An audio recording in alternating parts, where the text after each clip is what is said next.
Hi, everyone. This is Greg Harton. I'm the editorial page editor of the Northwest Arkansas Democrat Gazette. I'm joined today by Rusty Turner, who is our editor for the Northwest Arkansas Democrat Gazette. And we have the opportunity today to visit with David Whitaker, who is running for the Arkansas House of Representatives in District 85. He is a Fayetteville attorney and Air Force veteran, and he is seeking his fifth term, the 2-year term in the House of Representatives, and wants to go back starting in January of 2021. And so we'll visit for a little bit and see what makes him want to go back. But let's just start off, if you don't mind. Just tell us a little bit about the kind of the boundaries of District 85, so people have a clear understanding of what area you do represent. Thank you, Greg. Good morning, and Rusty too. Thank you all for this opportunity to visit. And like as we've mentioned before, when we were talking earlier, the opportunity to actually share this with the viewing public for the first time, something that wasn't the norm for editorial interviews in the past. District 85 is fairly diverse, and being, a big chunk of urban area, it's fairly compact compared to a lot of House districts in Arkansas.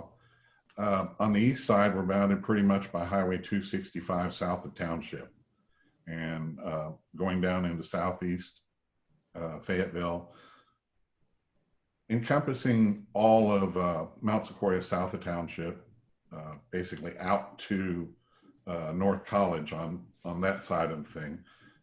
I tell a lot of people that if you know what Massachusetts looks like, think of Mount Sequoia as Cape Cod.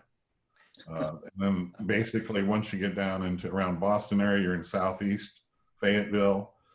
The southern boundary goes down to about Cato Springs area, and then we'll head all the way out to right up to Prairie Grove. We have a couple of precincts in Prairie Grove, and we encompass the entire city of Farmington. Okay, so yeah, some rural and urban both mixed in there. It's balanced, but we've seen a lot of change over in the nearly 8 years I've been there.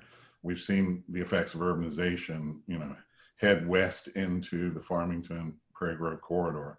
A lot of that had to do with the improvements to Highway 62, but general economic growth in the region, it's not, Farmington and West Fayetteville aren't immune to that.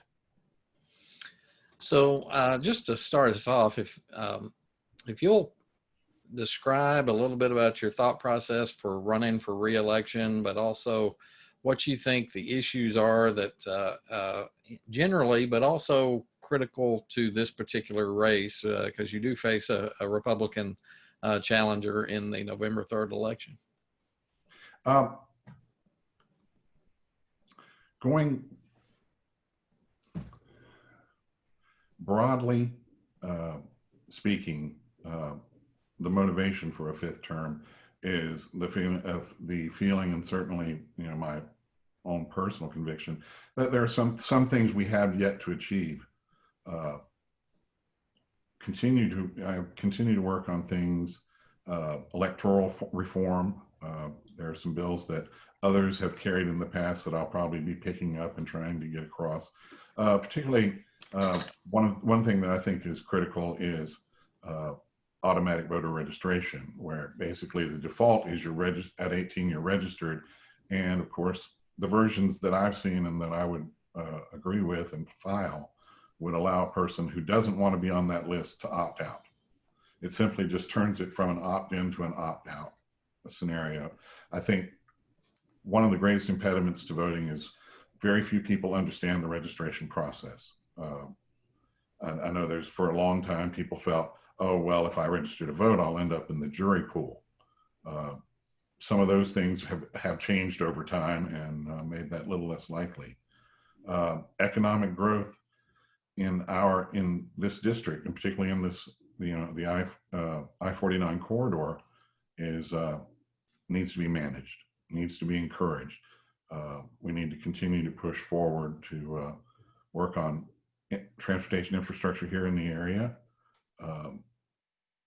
I'm thrilled that we as a district are home to three of the strongest school districts in the state. And so while locally we don't have the hill to climb that so many other Arkansans do, there's obligations to the larger state. Even though we represent individual districts, we have an obligation to all of Arkansas in what we do and the bills we put forward. Okay, and particular to this election cycle, any issues cropping up? I know you've had limited opportunities to really engage in any significant debate or discussion with your opponent, but anything that you think will be on the voters' minds in particular? In my district, I can tell you, I am lucky that I'm able to, with modern technology, we have other means of communication. So I've been able to actually get feedback from a good number of folks. And District 85 doesn't exist in a vacuum. The difficulty with, that we've seen across the country with the strife associated with police misconduct, Black Lives Matter movement, these things are real. And there's a good number of folks in my district who feel the impact of these issues. Talking with other colleagues, we're going to be looking at not so much defunding police, which I have a personal problem with that phraseology because it's ridiculous. We're not going to get rid of necessary public safety, but certainly reimagining what the role of police are in our community. It's not that we don't have to invent it into something we've never had before, but it's in a hope to re-examine where we were with all policing used to be community policing. Everybody knew who the cop was. I know in Fayetteville, people speak fondly of knowing when Glenn Riggins had the speed trap set up on south of town. We knew the police, the people that did this for us. I think we also need to look at community policing and recruit more social workers than soldiers, because somebody the other day said something that struck home with me. I think our Arkansas police should be more Mayberry and less Fallujah. So those are things that are topical, and they're new. I mean, the issues that drive them aren't new. Don't get me wrong. They've been with us obviously for the better part of American history, but these were not on the legislative agenda before this cycle. Honestly, and I'll tell you something that I've come to understand in nearly 8 years of being there, we probably don't know what the issue is, because it has never failed that we will have a whole laundry list of things we want to do and what we think the session will be about, and we'll get in there in January and somebody's pension fund will fail, or there will be some kind of great disaster / negative economic trend that we're going to have to address. The honest truth is the federal money is starting to run out, and some of the solutions we thought we had can't be financed locally. They're simply on a scale that would, number one, we're talking about people who have lost their jobs or are working a lot fewer hours or are worried about losing the small business they've worked hard to build. They're not in a position to fund any further relief. So if the federal government doesn't act, we may have some serious revisiting to do. I'm thrilled that we've been blessed that the economy in Arkansas has so far been pretty resilient. The numbers are good for where we are, but we're not out of the woods yet, and that I think we may end up spending a good bit of time trying to fix that if we don't get any further help from Washington. You touched on the sort of, I guess, for lack of a better term, race relations and law enforcement, and you talked a little bit about some of your thoughts on that. What is the appropriate role for the legislature to deal with that? Because practically all of law enforcement is local to a great degree, sheriffs and police departments. So what is the right role for you guys to go into Little Rock and make a difference within the realm of race relations and law enforcement? Well, you're absolutely correct. The actual administration of law enforcement needs to stay local. Um, I won't get off on my soapbox about home rule and the growing tendency of Little Rock to rule directly. But our appropriate role is re-examining our criminal code, because we have things built in that we never noticed, never thought about, that made sense historically under other circumstances, that are embedded in our criminal code and need to be pulled out. We need to, the state dictates things like, when force is appropriate. The state dictates what are arrestable offenses. Some things are already in the code that may just need to be clarified. We need a greater use of citation in lieu of arrest, because there's a whole lot of folks that don't need to be in jail. And currently the default's always been put them in jail. That's not only counterproductive from an economic standpoint, but it's also, it's not good for the person you're putting in jail or the society that incarcerates way too many of its citizens. Many of these folks are caught up in a cycle of substance abuse, which is often self-medication for untreated mental illness. They simply need to be treated before the default doesn't need to be prison anymore. Doesn't need to be 30 days in the county jail. That and other things such as some of the criminal procedural things about how warrants are served, et cetera, that we can fine tune to reduce the possibility of armed confrontation between police and citizens. That's our role, is to fix the state code and to give our police departments and sheriff departments the resources they need to make these transitions, fully funding and expanding the crisis stabilization units.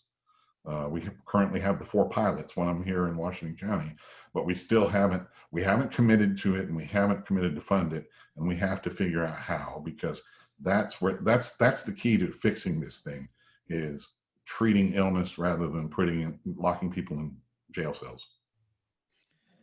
And yeah, we've had a lot of discussions at the Washington County level in terms of either expanding the jail or coming up with alternatives, and so much of that is beyond the realm of a city council or a quorum court. Mm-hmm. In terms of the kinds of social services, the drug abuse treatment, all those sorts of things. And so you feel like that is something the legislature needs to pay a little more attention to?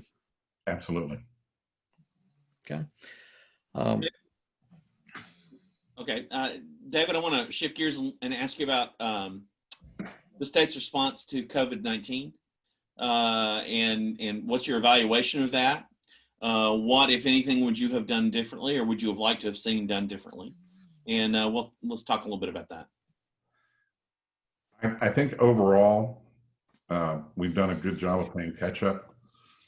I worry, my personal feelings is that there was far too casual a tone set early on. Much of it came down from the national level, but it seems to have spread also to our governor's desire to make everything appear and stay as normal as possible. And you can't slight someone for that, but I think, and my own feelings are, in a public health emergency, you sometimes have to do things a little quicker and a little stricter than you would if it were any other issue. When you're talking about the spread of what we know is a deadly disease, early on, the tone and actions could have been stronger and quicker. That being said, we've done a pretty good job of catching up. I'm not thrilled with the numbers. I think you reach a certain point in a community spread where you really can't put the horse back in the barn. We're doing better. We didn't go from 1,100 to 2,400 a day, and some states and some countries have seen that. So yes, we've done a pretty good job of catching up. I am glad to see when I go places much more compliance with the face mask requirements. Uh, I'm married to someone who's a frontline healthcare worker here in Washington County. And I can tell you early on, I was hearing stories of what this disease does to a human being. And it's not pretty. And the sad truth, it's like Russian roulette, because whether you can be 84 and be nearly asymptomatic, deal with a few bouts of fatigue and be fine. You can be 27 and be the same way, or suddenly your body starts clotting, your blood starts clotting abnormally. Your lungs fill with what's described as like wet concrete. I mean, this is a hideous disease. And early on, it was clear to me, just talking to my wife and the other folks on the front lines, that masking was the clearest, easiest way to stop the spread. And I felt we should have gone to a mandatory mask requirement earlier. Right. Some of your colleagues have expressed their displeasure with the state health department's response and restrictions, and also the governor's use of the Emergency Powers Act and extension of multiple extensions of the Emergency Powers Act. So much so they filed a lawsuit. Can you give us your take on that lawsuit? What you think about that? Yeah, being an attorney myself, I can tell you that sometimes when you see lawsuits, somebody's been injured, and sometimes you see somebody wants to get in the newspaper. And sadly, I think this particular lawsuit falls squarely in that second column.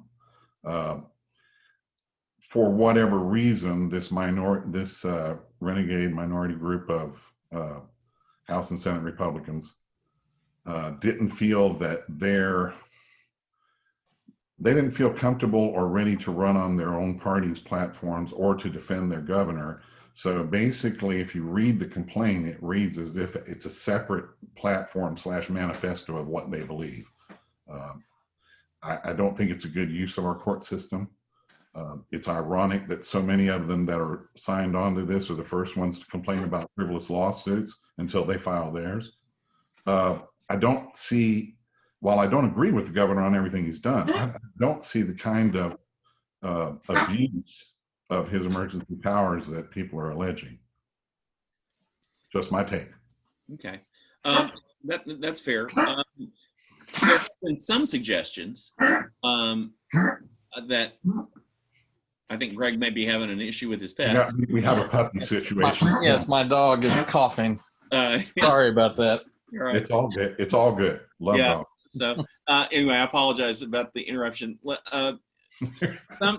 Some folks have said that while they understand the need for the governor and the state health department to act in an emergency situation, there are ways to alter the statutes regarding emergency powers to involve the legislature more. Do you have any thoughts about that? Is that something you think is worth exploring when the session starts again?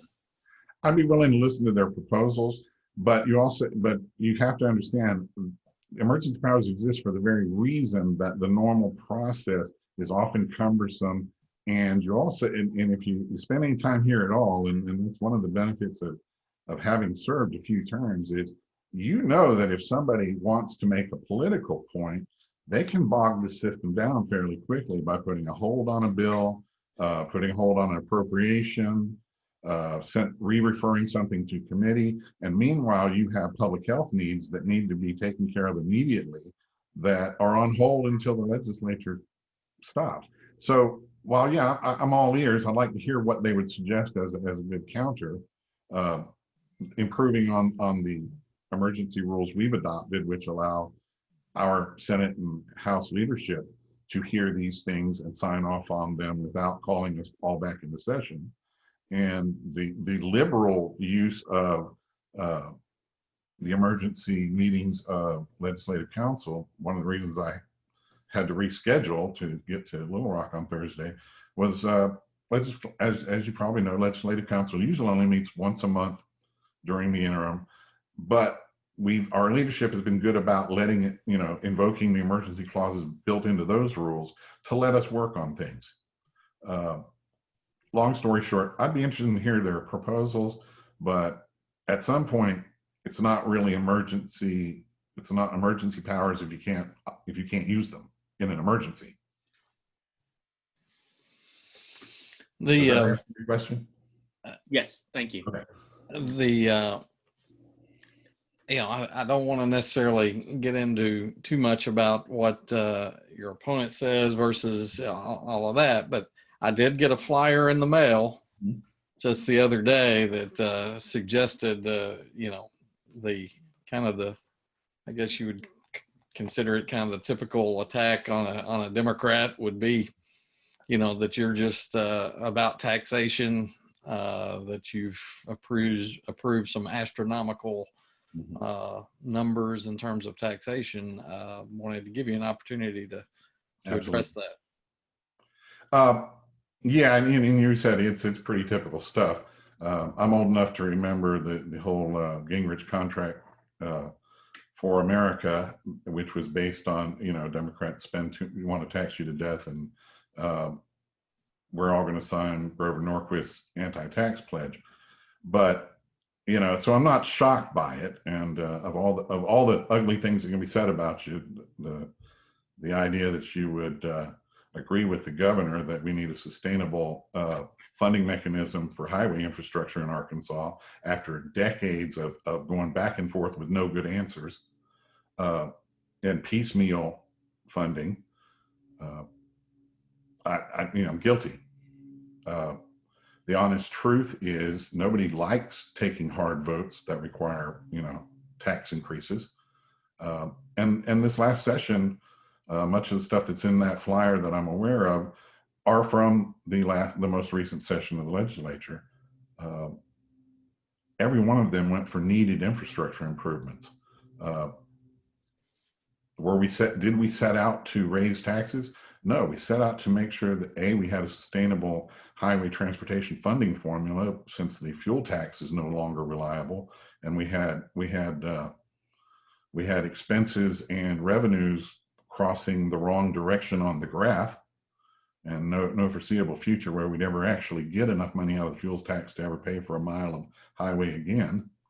Some of the other things on there, quote unquote tax on cell phones. Well, yes, a charge was added to cell phone bills to help us get a comprehensive, modern, smart 911 system for this state, so that public safety, which is one of our primary duties in government, was adequately taken care of. Every sheriff, every regional EMT organization came to us and said, we need this. And the truth is, the surcharges and taxes that we used to get off landlines, much like a fuel tax, aren't there anymore, folks.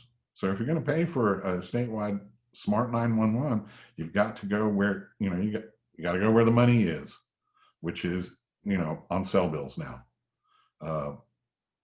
Clean water, one of them was authorizing water authorities to, raise a certain fee. It didn't actually raise the fee, it simply raised the cap.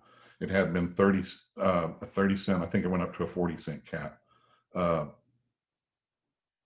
Water associations came to us and said, we need this to be able to provide clean and safe drinking water to people of Arkansas.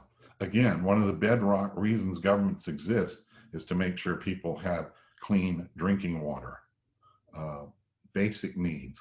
On and on again, the whole list was. I think the most telling thing, though, is each one of those bills passed with a large majority. They were sponsored by Republican legislators. They were part of the governor's legislative package. So yes, for Democrats, these were tough votes, but we did them because at the end of the day, it's about what's best for Arkansas. Did we go all out and make it as high as we could? No. I mean, the truth is, I thought they were responsible amounts. When you get into the highway bills, I have some issues with certain ways certain fees were formulated. I think in the long term, we can go back and revisit those and make them fairer, but we absolutely couldn't push that off any longer. So while I'll acknowledge those are tough votes, I'd do them all over again because they were things that this state needs. Right. So I'm assuming by your answer, you do support issue 1 on the ballot, the extension of the half-cent sales tax on for highways. Yes, I do. For as you said, it's an extension of existing one, so it's less pain. So anytime you have to generate revenue, you want to you hope you can find the least painful way to do it. I don't. Yes, did I have misgivings about it not ever having a sunset? Yes, I do. It was one of the things I mentioned earlier were things that I don't know that, forever I'm going to be a fan of it. I wasn't happy with the basic, just numbers that appeared to just come out of the air on electric and hybrid cars. I would have liked to have seen some kind of statistics and charts that showed me why that $100 and $200 fee had some rational relation to the use of our highways. I think it needed to happen because no matter what you use as the motive force of your vehicle, whether it's electric or gasoline or compressed air or whatever, the fact is as long as your tires are on that road, you're putting wear and tear on the road. And since you're not paying a fuel tax, there's equity suggests that you should pay some way. I think in the future, one of the things we'd revisit is how to fix that. The half-cent sales tax, it's just part of a larger package of a compromise that was years in the making, I alluded to before. I watched during my first 6 years as, God bless him, Dan Douglas tried every kind of compromise package we could to get a real highway funding bill.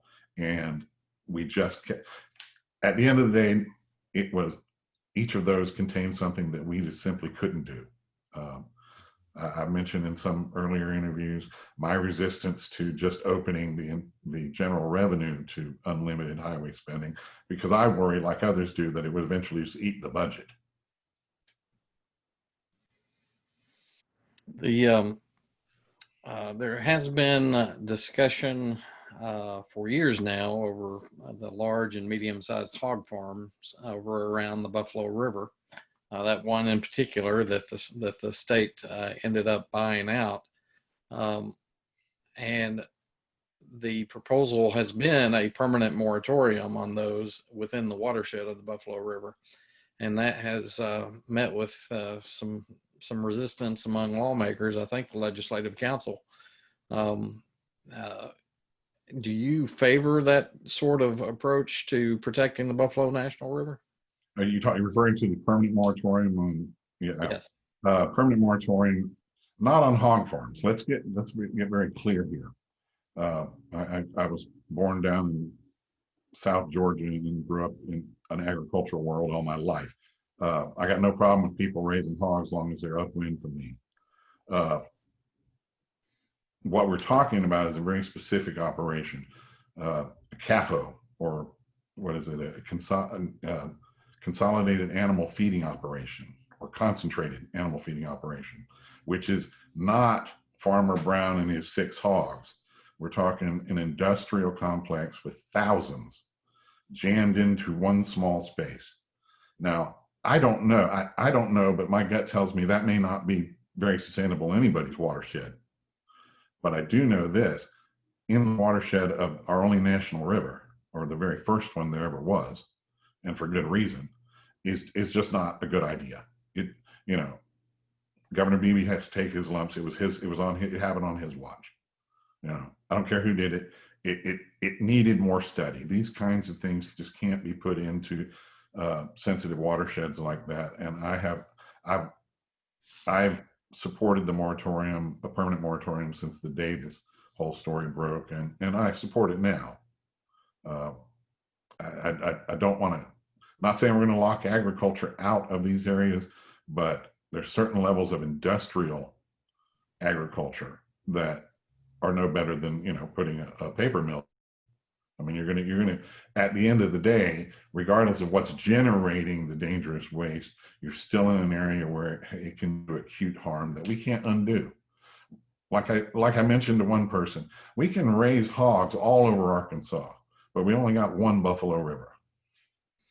So given the status of that moratorium, which at least, from the outside looking in, doesn't appear to be headed anywhere for the moment. What do we do about the Buffalo River?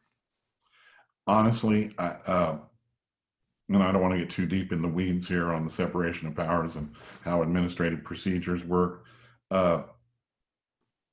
There's those in the governor's office and those of us in government generally who believe that the governor and his executive agencies have the authority to go forward with that rule without, no matter what kind of things we pass saying we have the authority to set executive agencies' agendas.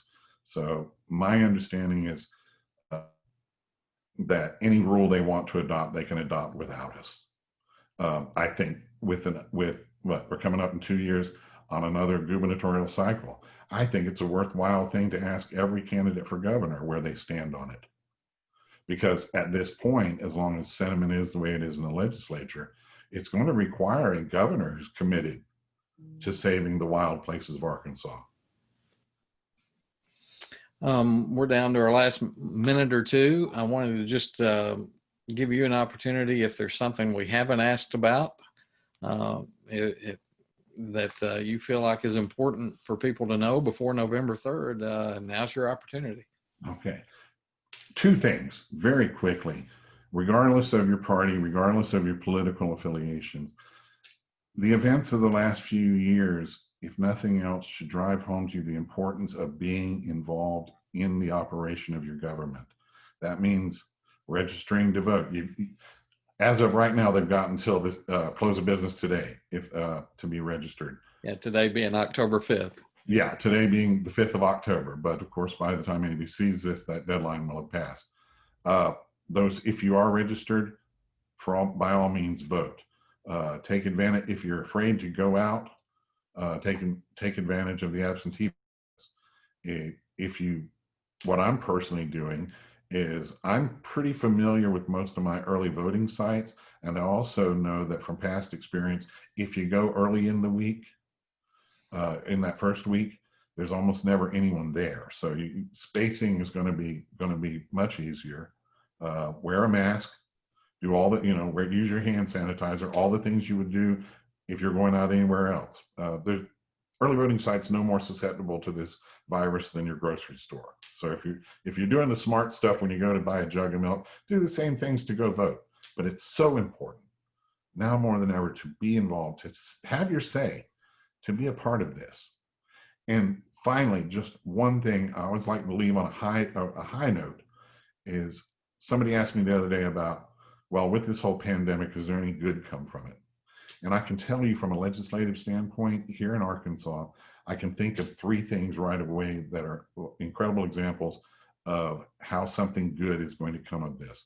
Putting aside all the public health things we're learning, and we're learning a lot there. I'm looking at things like suddenly I don't have to argue with my colleagues about the need to spend the millions of dollars to push broadband to every community in this state. That's going to happen. And thank goodness, because in the long term, economically, educationally, medically, it's going to change things.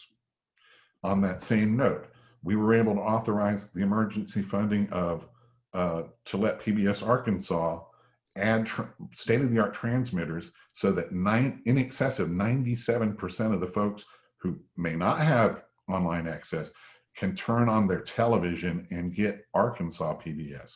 We had about a quarter of the state missing out on that. They were getting Mississippi, Tennessee educational, but they were getting our educational stuff.